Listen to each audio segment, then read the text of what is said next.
Good afternoon mga kapatid, magandang hapon. So dito po tayo sa entrance ng tinatawag po ito na The Church of the 12 Apostles dito po sa Galilee. So ano po yung meron dito? Dito po nangyari yung pagpili ng Panginoon kay Peter sa kasama niya yung mga kapatid niya.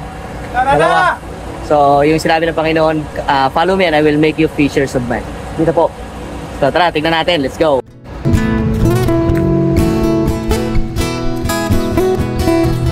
Ayan po yung mga olives, oh, lalaki na. So yung mga olives dito, kahit tabi siya ng dagat pero tumutubo pa rin yung olives. Ayan po yung Orthodox Church, tinatawag yan na Church of the Apostles, Pink Church. Yan. So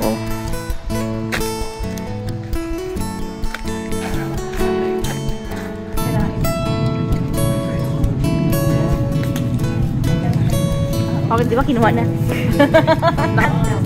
kumquat. Lemon tsaka Kumquat. Dito na po tayo sa loob mga kapatid. And this tree is mulberry tree kasi nga mahal siya. Mulberry. So ayan na po yung church. At dito po si Maria mga kapatid. Si Mary. Mary ng Pinas. ang taba naman at nag-vlog ka kuya? Opo. Oh, asin. Yan hindi pa hinog eh.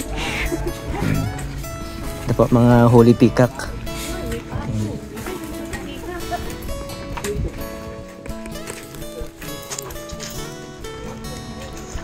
Ito po yung church mga kapatid. Church ng 12 Apostles. Ayan. So it is an Orthodox church mga kapatid. Yeah, Orthodox. Greek Orthodox. Mas Orthodox.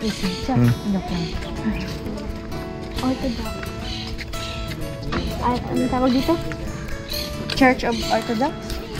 Yan mga kapatid. Ito po yung pinaka-backside ng the Church of the 12 Apostles. Yan, Galilee. Kaya nga sinarado kasi alam kong susulong ka. Oo nga eh. Kalmang-kalma eh, no? Nakasara, dito nakasara. Ay, di ba?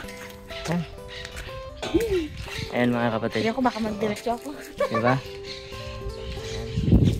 Grabe the Church of Apostles. Hindi pa tayo nakapasok. So, pero dito po sa lugar na ito mga kapatid, nakita ng Panginoon si Peter, saka yung mga ibang disciples. Yan, on this around yan. And dito niya tinawag, follow me and I will make you fishers of men, mga kapatid. Ano pangalan? Napakapayapa. Praise God sa magandang panahon. Kahit na may tension dito sa Israel, yet napaka-amazing. Bye-bye.